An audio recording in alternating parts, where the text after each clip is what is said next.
My name is Blake Hegemier. And my name is Bristol Hegemier. Today we're here to tell you a little bit about tips to improve your breed ID. Last year at the 2022 American ARBA Breeders Association Convention in Reno, Nevada, we placed first in our divisions for breed ID. Now we're going to talk about some tools we use at home to practice our breed ID. We use these rabbit tutor breed ID cards, which feature a rabbit on the front, and on the back it has the breed, show classification, class, the registration variety, which makes it easy for an adult to help you when doing breed ID. You can find these online or at rabbit shows. Now to go along with the cards, we make this out of a piece of paper and a pencil. And we're going to start from the right to the left. And first thing we're going to write at the top is the breed, then the show variety, then the class, then the registration variety.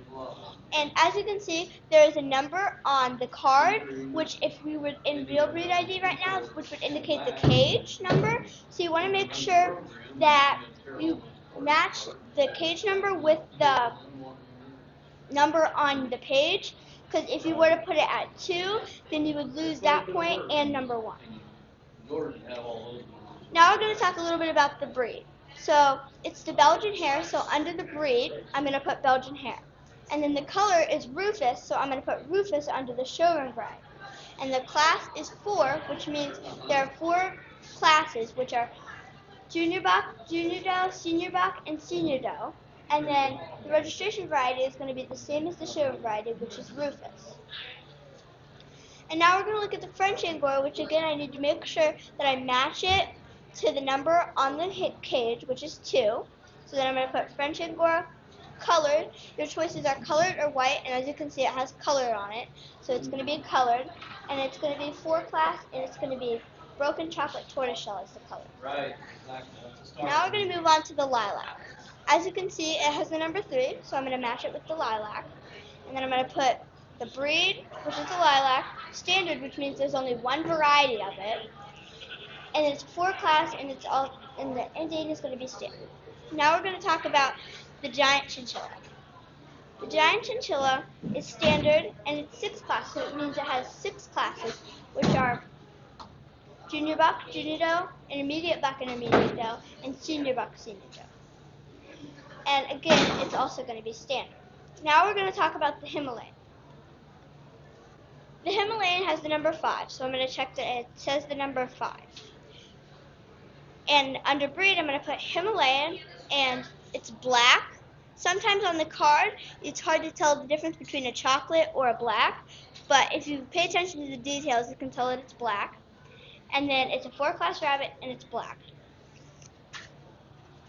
Now I'm going to talk about some more tips, other tips and ways we use to study about our breed ID. One more thing we use to use our breed ID is actually going to rabbit shows and looking at the breeds with our own eyes, because there's a lot more you can determine by looking actually at the breeds with your own eyes than just on a card. Looking at the rabbits with your own eyes, you can determine things such as color, size, the differences between the breeds, and what it actually feels like to do breed ID. We also wear these show coats when we do breed ID, because you never know when a buck may spray, and it's also handy because you can carry an extra pencil in one of the pockets. A couple of things you should bring with your breed ID is a pencil, because usually they may not have them, or they may only have a few of them. And if you prefer mechanical pencils, then you need to bring your own mechanical pencil. Another thing to bring with you is a clipboard, because usually when you're doing breed ID, they only have a few of these, and then if you have another educational contest or you're showing rabbits, then you're going to have to wait a while to do breed ID because they don't have enough clipboards. One more thing I want to talk about is when you're in breed ID and the test, you never want to have your phone with you. If you have your phone with you, if you happen to have your phone with you and you don't take it out of your pocket, be sure that you don't panic and leave it in your pocket until you get out of breed ID.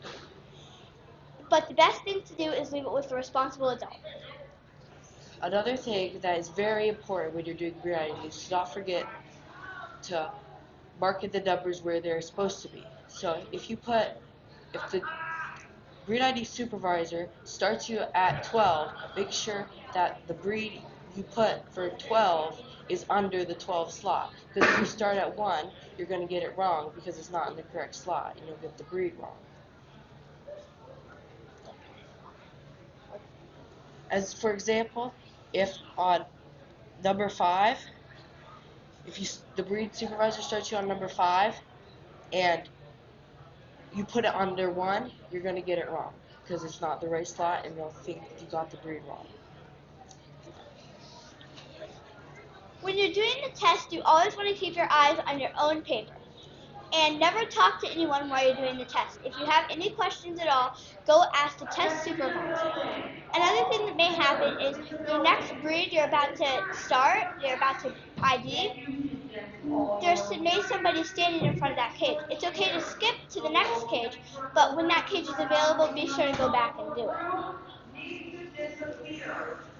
One more thing is don't forget that when you're doing breed ID, that you are not allowed to touch or blow on the rabbit's coat. And one last thing is that if you are a younger kid, or if there is a younger kid in the room, that they may have a rider, and that's because they don't quite know how to spell yet. If you overhear the kid talking to the adult what to say, don't copy what they say because their answer may be wrong, and if their answer is wrong, then you'll get it wrong. And it's also just not good to copy off of other people. Lastly, if you're doing breed ID and you come across 2 black rabbits that both look like a Rex, make sure you take your time. The test is not timed, so take your time to look at the 2 rabbits to determine what they are and what different characteristics they have, that you may be able to figure out which rabbit is which. And remember, practice makes progress. I want to ask you guys 2 questions, Okay. or a couple questions. How did you guys learn all the different breeds? First, was it just the cards? Not just the cards. We really just looked at all the rabbits at the rabbit shows and sat and watched judging, because you really find a lot of the different varieties while watching judging, because you can see all like the different like solids and brokens and all that. It also just takes a little bit of walking around and looking at all the different colors. And our mom mostly helped us study. Because we're homeschooled, it gives us more opportunities to study. Knowing that there's, like even with white rabbits, that they have different names to all the different, New Zealand is a white. Florida white. Florida white, but that one's standard. Like, how did you guys learn all those different differences between the breeds? Well, the New Zealand, it's like a big rabbit, and if you take like a Florida white, it's gonna like stay a little bit smaller.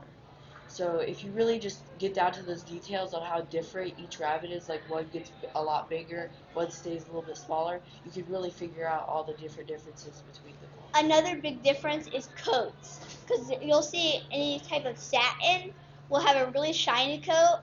And if you have a mini satin, it's going to look smaller with a shiny coat.